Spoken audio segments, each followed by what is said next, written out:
Hey everybody, it's Ron from Pick Dawgz, and this is Ron's Rundown. We're going to go over the MLB games scheduled for Wednesday, July 31st, 2024. And if you like what you see, make sure to give this video a big thumbs up and subscribe to our channel. Don't forget to put your baseball picks in the comment section below. And if you're looking for my best bets, including my daily rundown best bet in the MLB, you can find those at the premium picks tab at pickdawgz.com. There's also a link in the description.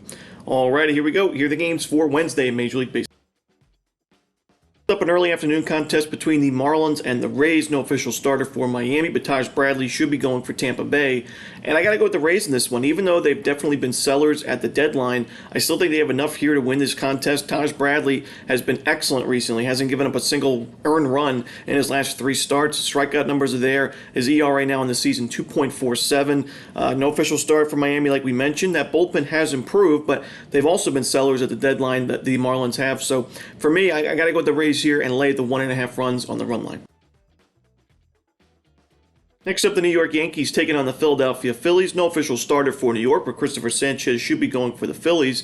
And I've mentioned I think Sanchez is an underrated starting pitcher. I do like him going forward, but this is a tough matchup. The Yankees in July against lefties, not the best OPS or ISO numbers, but a very high walk rate, a low strikeout rate, and a low BABIP. I think they've been rather unlucky, and I think going forward, they're going to see some positive regression offensively against left-handed pitching. I actually like this matchup for the Yankees against Sanchez, and I also like this Yankees bullpen. It's been one of the best in July in terms of the expected numbers. The Phillies also have a strong pen, but they're right around league average in xFIP in the month of July with that bullpen. So I'm going to go with the Yankees in this one on the money line.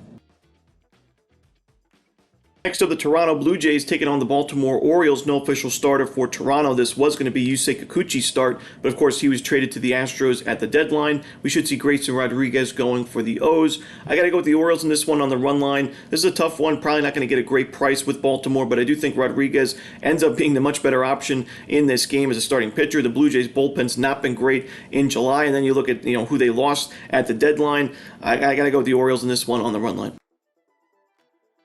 Next up, we see the New York Mets hosting the Minnesota Twins. We're going to see Pablo Lopez and Luis Severino as your projected starters. We've mentioned that Pablo Lopez had a miserable start to the season, and ERA still at 4.73, but he's definitely been trending in the right direction recently, and I do think he's a better option in this game. I do worry about regression for Severino in the second half of the season. This Twins lineup in the month of July hit righties very well. The bullpen's still a bullpen that I do trust quite a bit, despite not the best month of July in terms of the expected numbers. So I'm going to roll with the Minnesota Twins in this one. I mean, Lopez, we know that at his best can be definitely an ace-level stopper in any rotation, or most rotations in baseball. And, the Mets have been a tough matchup. They've definitely, heated up as we've gotten to the second half of the year. But I think Lopez goes 5-6 strong innings. I think the Twins get to Severino. I like the Twins on the money line. Next up, the Atlanta Braves taking on the Milwaukee Brewers. Chris Sale and Freddie Peralta, pretty good pitching matchup in this one. Freddie Peralta had a really good outing against the Twins back on July 20th. However, he followed it up with not so great of an outing against the Marlins. 5 1/3 innings, 5 total runs, 3 of those were earned, 5 walks. Again, that control has been a little bit of an issue for Peralta, and 2 home runs to go with it. The Brewers are now 1-3 in his last 4 starts. So while Milwaukee's been a really strong lineup against lefties recently, I still think that Chris Sale is going to be the better option in this game. I think the Braves have the much better bullpen, especially in July, where the Brewers' bullpen, expected number-wise, one of the worst in the National League. I got to roll with the Braves in this game on the money line. Next up, we see the Kansas City Royals taking on the Chicago White Sox. Brady Singer and Drew Thorpe are your starters. Brady Singer faced these White Sox in that last series at Kauffman Stadium on July 20th. Pitched well in that game, 7 innings of shutout balls, 7 strikeouts in a 6-1 Royals victory. Now that game was at Kauffman, where we know Singer and the Royals both play their much better ball, but I still think Singer in this spot pitches well. He's in good form. Drew Thorpe coming off one of his worst starts of the season. He was pitching well. He had put together a couple of really strong outings, but that last game against the Mariners, he got 2 outs in the inning, but couldn't get that final out. Ended up giving up 8 earned runs, 3 home runs in a blowout loss. So I got to go with the Royals in this game on the run line on the road. Next up, we see the Texas Rangers taking on the St. Louis Cardinals. Andrew Heaney and Sonny Gray are your starters. Sonny Gray is not in good form right now. Back-to-back starts of 5 earned run baseball, 4 home runs given up in that game against the Braves on July 20th, and a lot of base hits. He's given up at least 7 hits in all of his last 5 starts. That's not a great sign. I know his strikeout numbers are still there. He's at 17 Ks his last 12 innings, but the base hits, the sharp contact, extra base hits are really piling up, and the Rangers are still a team, they're still a lineup that I consider one of the better lineups in the American League, despite a disappointing start to the year. And Andrew Heaney, while his last game wasn't his best against the Blue Jays, I still think when you compare these two starters, he's in much better form compared to Sonny Gray. Before that last game against the Blue Jays, he was pitching lights out ball against teams like the Orioles. He had a good start against the Rays. So I'm going to go with the Rangers in this one on the money line on the road.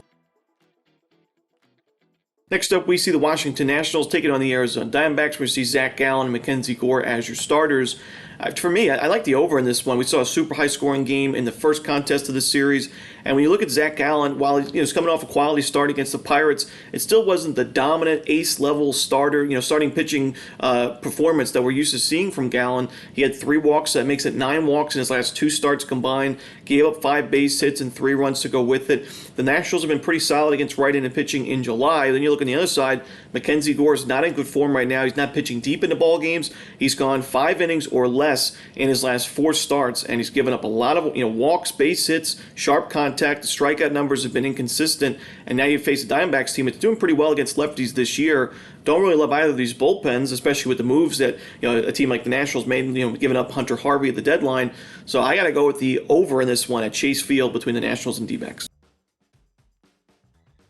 Next up, we see the Seattle Mariners taking on the Boston Red Sox. George Kirby and Brian Bayo are your projected starters. At one point, George Kirby was really struggling away from T-Mobile Park, but that's just not the case recently. His last 6 road starts, despite, it's definitely been a weak strength of schedules, teams like the White Sox, Angels, Marlins, but still, last 6 road starts, 2 earned runs or fewer in all those games, and I think he pitches pretty well. I mean, this is a tough matchup. The Red Sox have been strong against righties. It's at a very hitter-friendly ballpark like Fenway, but I still think Kirby's the much better option in this when you compare it to Brian Bayo, but I just haven't liked what I've seen from him this year. 5.27 ERA, a lot of home runs for a guy that's really considered a ground ball specialist. The strikeout numbers have been inconsistent, right around a strikeout per inning, but I'd like to see some more missed bats, and the control's also a concern. He's been a winning pitcher. The Red Sox are 4-1 in his last 5 games, but I think the Mariners have I think their offense is improving slowly, and they'll still have the better starter, the better bullpen in this matchup, so I'm going to roll with the M's on the money line.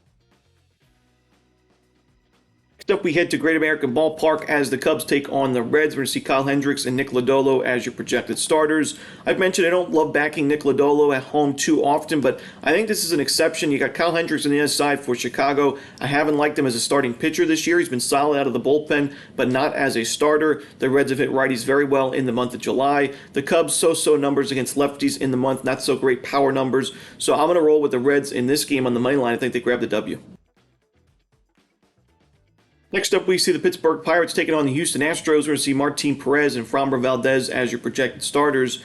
The current Astros lineup has faced Perez quite a bit in their career because Perez was a member of the Rangers and other teams in the AL, and over 200 plate appearances against Perez. The current Astros lineup has a 13.9% strikeout rate, which is very, very low, a .525 expected slugging percentage, which is pretty steep. So I like their matchup here against Perez. And on the other side, Framber Valdez is in good form. He faced a tough Dodgers lineup in that last start, went 6 1/3 innings, 10 strikeouts, no earned runs, and we know Valdez is a very efficient starting pitcher. Usually can go, a couple of years ago he was a quality start machine. Seemed like he had a quality start every single outing.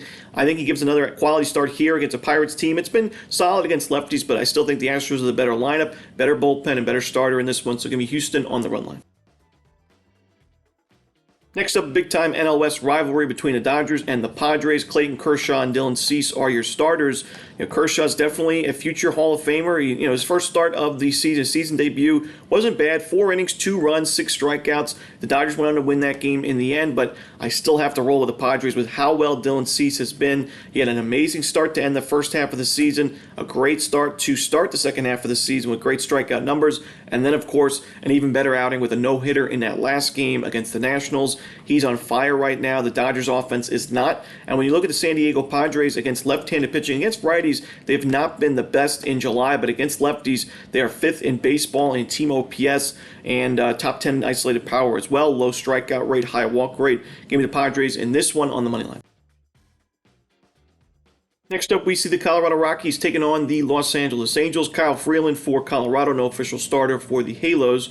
Kyle Freeland definitely struggled in that last game against the Giants, but that was the second straight start against San Francisco. It was on the road, and it was a Giants team that's crushing lefties pretty much overall this season, but in the last month, they're top 10 in OPS and ISO against lefties. compared to the Angels in this game. The Angels are dead last in OPS, dead last in isolated power against Southpaws in the month of July. I think this is a really good bounce back spot for Freeland. We'll have to see who the official starter is for the Angels. While that bullpen ERA has been strong in July, the expected numbers are still some of the worst in baseball, so I don't trust it. Give me the Rockies in this one on the money line. And the final game we're going to talk about for the Wednesday card in Major League Baseball, the Oakland Athletics and the San Francisco Giants. We're going to see Ross Stripling and Logan Webb as your projected starters. Logan Webb's last two starts weren't his best, but both of those games were on the road, and one of them was at Coors Field, one of them against the Dodgers. Now you return to Oracle Park, where we know Webb has been a much better starting pitcher in his career, pitching at home. Ross Stripling on the other side did not look sharp in that first start back from injury. He was not pitching too well in his rehab starts, and I think that the Giants get to him early and often. I think the Giants win this game on the run line. Even though Oakland's definitely improved their game offensively in July, I don't think it's enough in this one. Give me San Francisco on the run line.